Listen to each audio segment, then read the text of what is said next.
সাপ্তাহিক ছুটির দিনে বাজারের খবর জানতে আমরা যুক্ত হচ্ছি সহকর্মী মুজাহিদুল ইসলামের সঙ্গে। তিনি আছেন রাজধানীর মহাখালী কাঁচা বাজারে। মুজাহিদুল, কেমন দেখছেন আজকের বাজার, বিশেষ করে ডিম আর শীতের আগাম সবজির দরদাম কি রকম?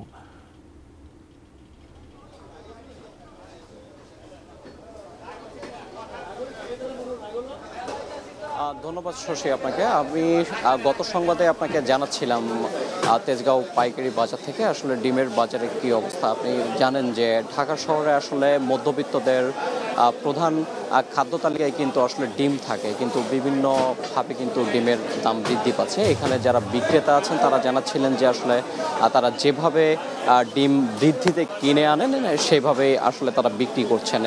আমরা যেমনটি দেখেছিলাম যে পাইকারি বাজারে 1290 টাকা করে আসলে 100 ডিম বিক্রি হচ্ছিল, কিন্তু আমরা এই মুহূর্তে মহাখালী বাজারে এসে দেখতে পাচ্ছি যে খুচরা এখানে আসলে প্রতি ডিমের ডজন কিন্তু লাল ডিম 170 টাকা দরে বিক্রি হচ্ছে এবং সাদা যে ডিম আছে সেটি বিক্রি হচ্ছে 160 থেকে 65 টাকা কেজি দরে।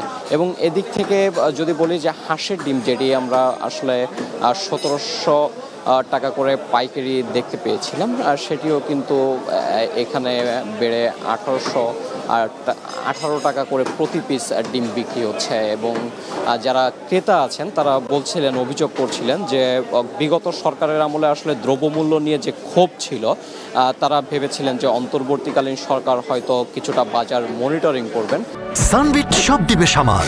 সানবিট ম্যাজিক প্রেস ডিশওয়াশিং এর মাথা ঘোরানো সলিউশন।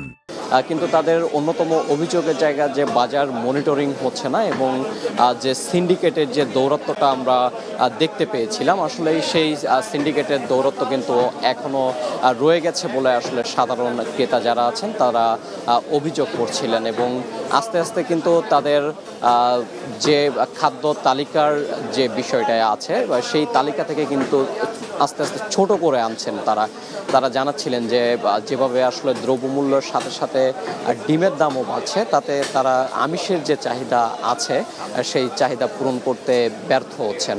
সবকিছু মিলিয়ে শশী, মহাখালী বাজার থেকে ডিমের বাজার নিয়ে আমার কাছে এই ছিল সর্বশেষ।